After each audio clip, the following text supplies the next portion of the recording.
இன்னும் கொஞ்ச நாளில் மாம்பழ சீசன் முடிஞ்சிடும். அதுக்குள்ளே ஒரு தடவையாவது இந்த ரெசிபியை நீங்கள் செஞ்சு பாருங்கள். இதை ஒரு தடவை நீங்கள் செஞ்சு பார்த்தீங்கன்னா இத்தனை நாள் வரையும் நம்ம செய்யாமல் விட்டுட்டோமே அப்படின்னு சொல்லிட்டு ரொம்ப ரொம்ப ஃபீல் பண்ணுவீங்க. அவ்வளோ சூப்பரான சிம்பிளான ரெசிபி இது. இதை செஞ்சுட்டு ஃப்ரிட்ஜில் வச்சு சில்லுன்னு கூட நீங்கள் சர்வ் பண்ணலாம். அவ்வளோ சூப்பராக இருக்கும். உங்கள் வீட்டுக்கு விருந்தாளிங்க யாருன்னா வந்துட்டாங்கன்னா இந்த ரெசிபியை செஞ்சு கொடுங்க. ரொம்ப ரொம்ப நல்லாயிருக்கும் இது.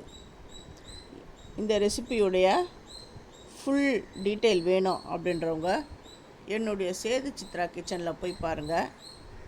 நான் கிளியராக எக்ஸ்பிளைன் பண்ணியிருப்பேன். அப்படியே போய் பார்க்குறவங்க சப்ஸ்கிரைப் பண்ணலைன்னா சப்ஸ்கிரைப் பண்ணிவிட்டு பாருங்கள். அப்போ தான் நான் போடுற ஒரு வீடியோவுடைய நோட்டிஃபிகேஷனும் உங்களுக்கு காட்டும். உங்களுக்கும் யூஸ்ஃபுல்லாக இருக்கும். இது பிடிச்சிருந்தா உங்கள் ஃப்ரெண்ட்ஸுக்கும் நீங்கள் ஷேர் பண்ணுங்கள். தேங்க்யூ.